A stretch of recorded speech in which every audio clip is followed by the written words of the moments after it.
Om Jnanatimirandhasya Jnananjana Shalakaya Chakshurunmilitam Yena Tasmai Shri Gurave Namaha. So now we will have a discussion of spiritual philosophy. Word for philosophy is darshan. Darshan means seeing. And darshan means how we see the world. Reality is the same for everyone. The world is the same for everyone. But everyone sees it differently according to the different conceptions which they have. The various conceptions that we have are that is according to the culture that we are surrounded by various impressions and conceptions that we have acquired over various lifetimes, according to various experiences in this lifetime and previous lifetimes, and especially by hearing from others. Spiritual understanding depends on hearing. If we hear from the right source, then we can see in the right way. Every sound affects our consciousness. When the sound of the Hare Krishna mantra is vibrated by pure devotees, that it purifies the consciousness. When the sound of the bus horn is very disturbing to the consciousness and even to the life airs. So there are various kinds of philosophies. Now here the word vada is better. But actual contact with reality, that is called tattva darshan, or actually seeing reality in its various categories. Of course, there are many philosophers in the world. Because people do not know what is the actual truth, they speculate on what it might be. So there are various divisions within philosophical thought.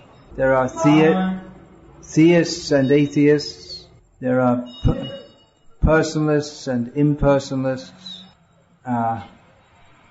Tonight I'd like to speak something about realism and idealism. Do you have a word for realism in Tamil? Vast of the vast. A realist means someone who's interested in what is real. And an idealist is someone who is striving for something better, or who believes that beyond the gross reality that we presently experience, there is something better. So a realist might say, well, the world is here, let's get on with it. There's no use to dream of any heaven or Vaikuntha. The real world is all around us. We have to work hard and make money. What's the use of dreaming of some heaven or Vaikuntha that no one ever saw? Enjoy yourself here and now. This is realism. And idealism is based on the faith that there is something better than this world. Of course, these are very broad categories. We're speaking in a very general way here. So are devotees of Krishna idealists or realists? I'd like to give the example of one idealist. One realist. You lost your sound? Is there sound coming?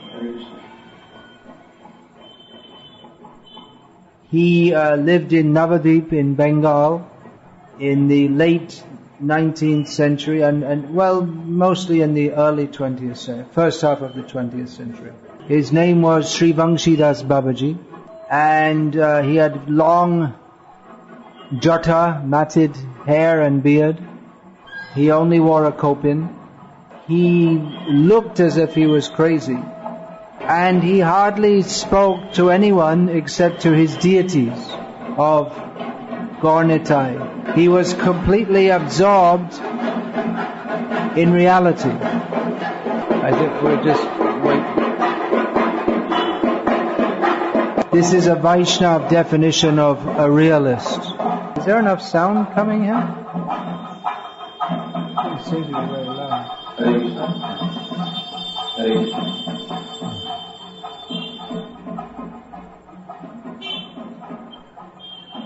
Vangshidas Babaji Maharaj was absorbed in the reality of his relationship with Krishna, and he had no interest in the affairs of this world. So you may say, well, that's not realism. Realism means to what's here, that's actually real. Devotees of Krishna are realists. They see that in this world there really is birth, death, old age and disease. This is reality. This is the reality of this material world. And persons, great pure devotees like Vangshidas Babaji Maharaj, they practically experience the reality of their relationship with Krishna. To consider that all of reality simply... What was that going past now with the drums? That was what? That was someone died or what? Huh? Mariaman Festival. I thought, you never know, I thought it maybe someone had died. But the hard-headed realist, for him, reality ceases, or according to his understanding, reality ceases with death. Well, if everything ends with death, that means that what you call reality, it's not really real anyway. It's like these patakas, they go in the sky, these fireworks, big, some lights and some sound for a few seconds and then finish. But devotees of Krishna, they, by the linking process of bhakti yoga, they practically experience the reality of their relationship with Krishna. Materialistic people who consider themselves to be realistic, when they see devotees chanting Hare Krishna, they think, well, it's just some people singing. But devotees, it's not singing just like people sing various songs for entertainment. There is a great difference between singing for entertainment and singing for Krishna. Singing for Krishna is called kirtan. Kirtan is the natural function of the soul. So when one engages in kirtan, then he comes to the adhyatmic platform, or the platform of the soul. Kirtan means glorification of Krishna. Give your ear.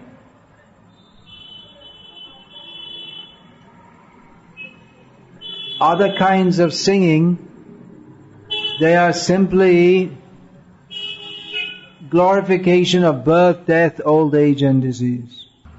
Just like we may sing some song, I love you, some love cinema songs, or some patriotic song. Desh what?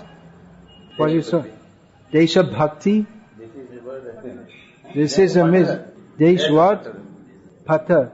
In North Indian languages they say Desha Bhakti, which is a misuse of the word Bhakti. So, to glorify one's country is simply glorification of one's own foolishness. I am foolishly thinking that I am Indian because I happen to be, due to my karmic reactions, born in this country which is presently called India. So to say I am Indian means to say I am a great fool. Because if we think that this body, which was born in India, which is made out of blood and stool and bones, we think it's very great because it's Indian blood and stool and bones. This is simply foolishness. Now I'm not speaking against India in particular. I'm just making the example because most of you here are in the illusion of thinking I'm an Indian. But it's just as foolish to think I am an American, or I am a swede or whatever. I'm a turnip or whatever. The body is temporary. India is also temporary. This land in which we live, well, politically it was only constituted as a country a few years ago. And there will come a time when there will be a great fire, and then all the universe will burn up. Pralayam, that's the word, pralayam. So everything in this world is temporary. To understand this is realism. But to understand that beyond this, prastasmatu bhavo nirvyakto vyaktat sanatanaha, beyond this world which is created and destroyed, and in which everything is created and destroyed again and again, in which everything is subject to destruction, there is the eternal world. That is realism. So if one actually understands what reality is, then there's no difference between realism and idealism. Realism doesn't mean to think that this world is all in all. That is simply real foolishness. Because the reality is that everything in this world is temporary, and that however apparently realistically we attempt to enjoy this material world, it is simply a place of suffering. Suffering, yes, suffering. This information we get in Bhagavad Gita. Bhagavad Gita is not some kind of imaginative, speculative treatise produced from someone's drinking too much. In Bhagavad Gita, in 2 words, the whole situation of the material world is analyzed. Hundreds and thousands of people have given hundreds and thousands of discourses throughout history. And so many books have been written analyzing the state of this material world. There are various fields of study of this material world, and thus knowledge of this world is expanded as chemistry, biology, mathematics, physics, history, sociology, geography, religious studies, and so on and so on and so on. Itihasam, bhugolam. In this way, if we gather all the books of the world, we can make a huge library. In Bhagavad Gita, Lord Krishna summarized it all up in 2 words. Dukhalayam ashashvatam. Everything in this world the very nature of this world is miserable, and everything is temporary. This is realism. But the Bhagavad Gita also points us to another world, which is not miserable and which is not temporary. Great devotees like Sri Vangshidas Babaji Maharaj, they experience the reality of the spiritual world constantly. And the great acharyas, they have given us a ladder to the spiritual world. That ladder is the process of Bhakti Yoga. The great acharyas, they appear to be in this world, but actually they always live in the spiritual world, the Vaikuntha world. Out of their kindness, they live among us as if they are one of us, but actually they don't live in this world. They're always in the spiritual world. They constantly experience the reality of their relationship with Krishna. Reality is dancing. Dancing. Yes, reality is dancing. That means that Krishna is real and He is dancing. And our real existence is to dance with Krishna. But at the present time we are dancing according to the tune of Maya. This is the sound of Maya. This is progress. Progress means you can purchase an apartment and 24 hours a day have the sound of traffic going past. Then if you earn more money, you can purchase an apartment in a more peaceful area. But even if one gets a very peaceful situation or happy, so-called happy situation in this material world, we cannot escape the conditions of birth, death, old age and disease. So either we dance according to Maya's dictation, and in that way we sometimes dance as a human, sometimes as a demigod, sometimes as a fish, sometimes as a spider, and so on and so on and so on. Or, if we make the good decision to dance according to Krishna's tune, then we can dance with Krishna eternally. Krishna is the vastava vastu, the really real thing. This material world is also real, but not fully real. It's both real and illusory. It's like a mirage. A mirage, we can't say there's nothing there because we see something, but it's not what it appears to be. So this material world appears to be a pleasant place. But if we analyze through tattva jnana, through spiritual knowledge, we can understand it's not pleasant at all. Kim sukham martya dhaminam. What pleasure is there in a place of death? Just like if we bring people to a place and say, well, here we are, here's a place where we've set up everything for you to enjoy. There are many beautiful women waiting to serve you here. There's all kinds of nice food, whatever you like to eat. There's all comfortable facilities. Everything required for your enjoyment. It's all set up for you. There's only one little catch, that tomorrow morning at 5 o'clock we're going to take you out and shoot you dead. So in the meantime, enjoy yourself as much as you like. And by the way, after we shoot you dead, we're taking you to hell also. So material life is like that. We don't actually get all those facilities to enjoy ourselves, but we're always hoping for such facilities. And we keep on working all our lives in the hope of getting some facilities for happiness. If you become a successful person, you can have a home, you can have a house and a TV and buy your wife silk sarees. So there are many such successes. Maybe some successes are present here. People whose life is considered according to material standards a success. But we don't find that people are actually happy by having a house and a TV and maybe AC and buying their wife silk sarees. We don't find that people are actually happy. And even if they are superficially happy, well, the time is going to come when they have to get kicked out of that body. In other words, they have to die. So devotees of Krishna are realists in seeing the miserable nature of this material world as described by Lord Krishna in Bhagavad Gita.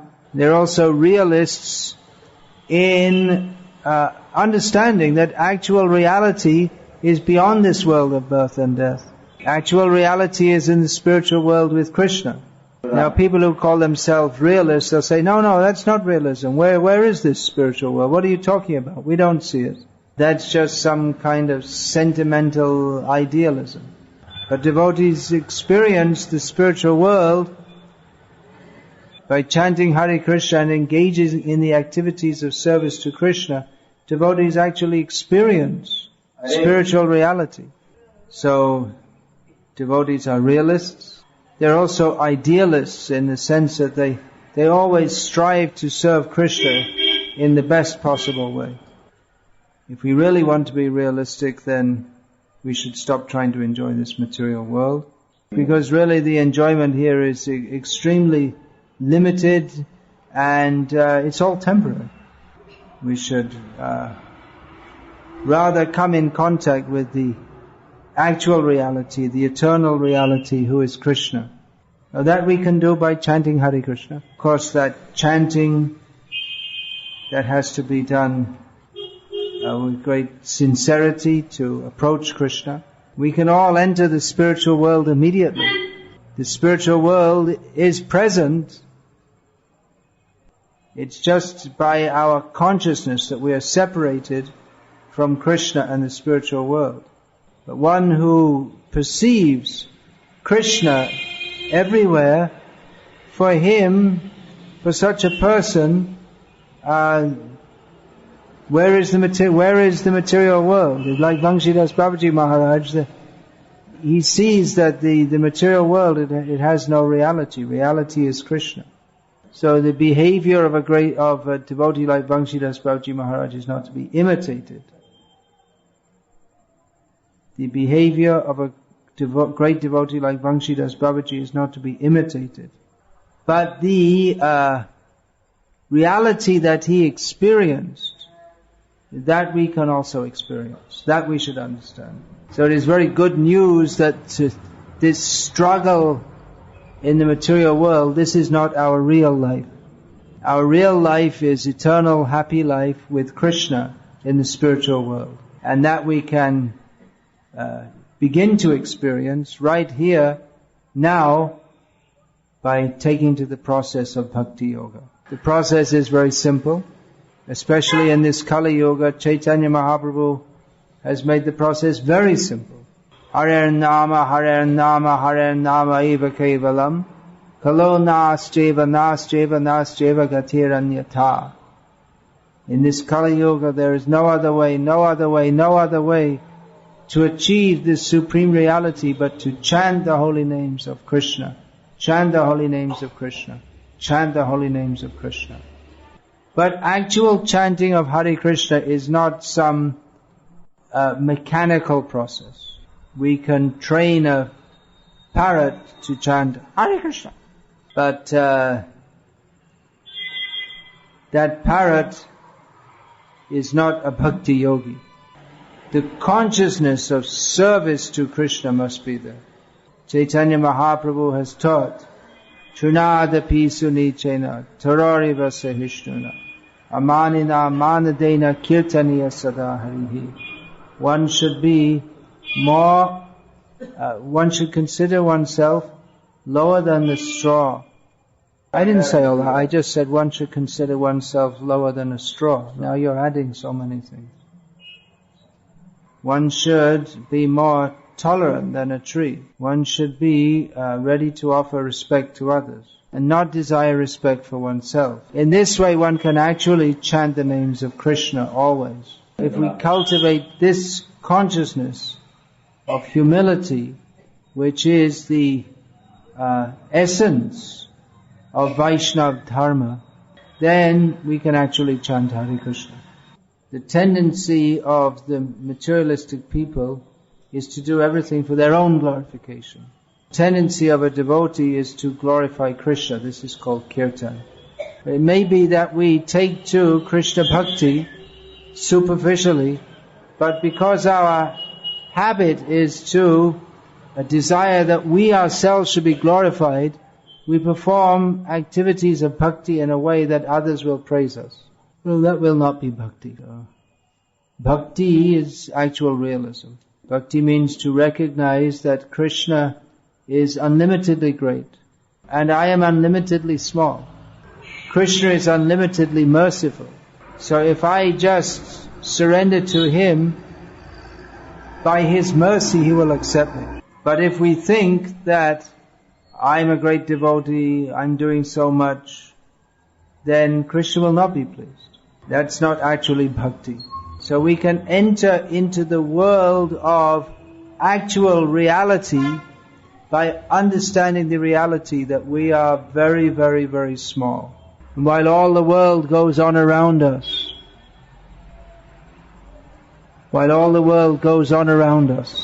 the buses and trucks go past, the lorries go out taking eggs from Namakkal to different places. More and more chickens are killed every day. New government gets elected in. There's a new Miss Universe elected. One cricket team beats another. So while all this reality goes on around us, a devotee fixes his attention on the actual reality who is Krishna. Om Tad Vishnu Paramang Padang Sada Pashyanti Suryoyoho.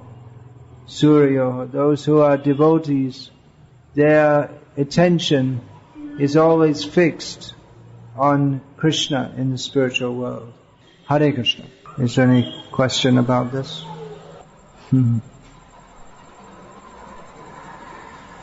Books, we have books. You have a question, yeah.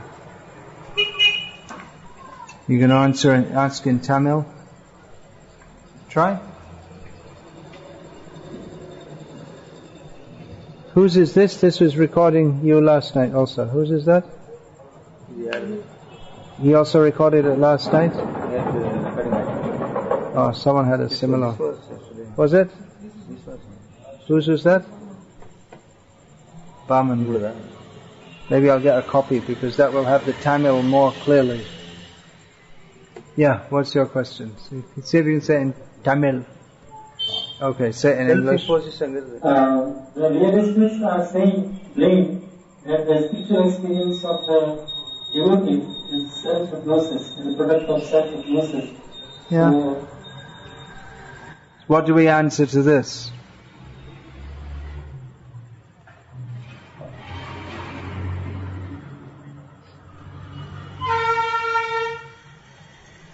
Well, realistically, what is their claim based on?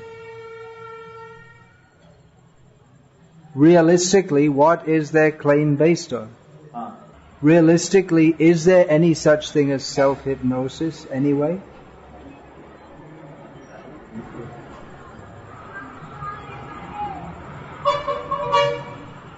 Self-hypnosis means Atma Vedambaram, I guess you could say. How would that be in Sanskrit? Huh? Vilambaram is advertising or the self-hypnosis word we cannot understand. It's bewilderment. Hypnosis? Bewilderment. Hypnotism. Self-hypnosis. Hypnotism in Tamil is hypnotism, is it? Hypnotism is It's self-delusion. Deliberately deluding oneself. But hypnotism has a particular word, or hypnosis. But is there such a thing as self-hypnosis? Is there any such process by which one can... Others, but how can you hypnotize yourself? It's a meaningless statement.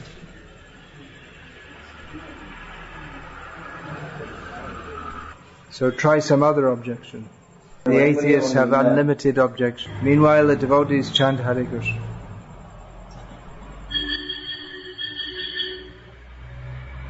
Well, if you want to rely on the process of experience only, then we'll have to see at the time of death. Of course, if we are right and you are wrong, then it's too late for you at that time to do anything about it. If, as the atheists say, at death everything is finished, then at the time of death, they lose. Everything is finished for them and everything is finished for us, and we're in the same position anyway. You didn't translate it properly? for them also everything finished. For us also everything finished. For us, you are going to be in the same. For us also it's finished. According to them, they are right. Everything is finished at death. So for them also finished, for us also finished. Yeah. Can you say that in Tamil?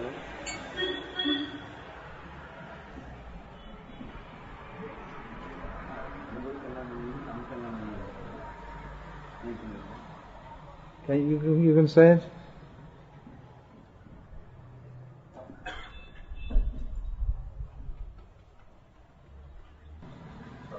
But if what we say is correct, that by practicing Krishna consciousness in this life you go to Krishna, and by not practicing Krishna consciousness in this life you go to hell, then if you find out at the time of death, then you really blew it. You really wasted your life.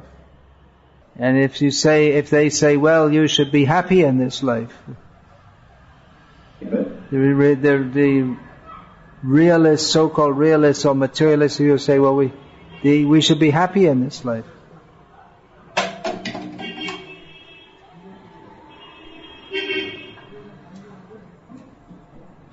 It's not so difficult to translate.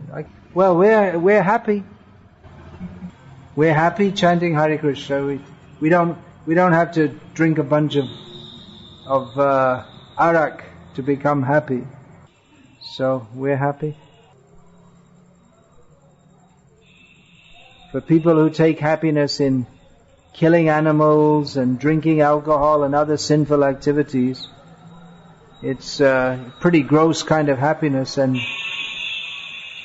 according to the scientific law that every action has a reaction, they're heading for severe karmic reactions. So please chant Hare Krishna and make your life really happy in all respects. Don't blindly follow some religious process. Try to understand.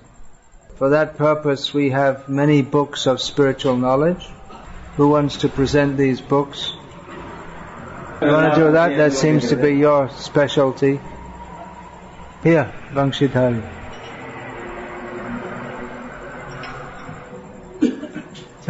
Tell everyone about the books. Take the mic.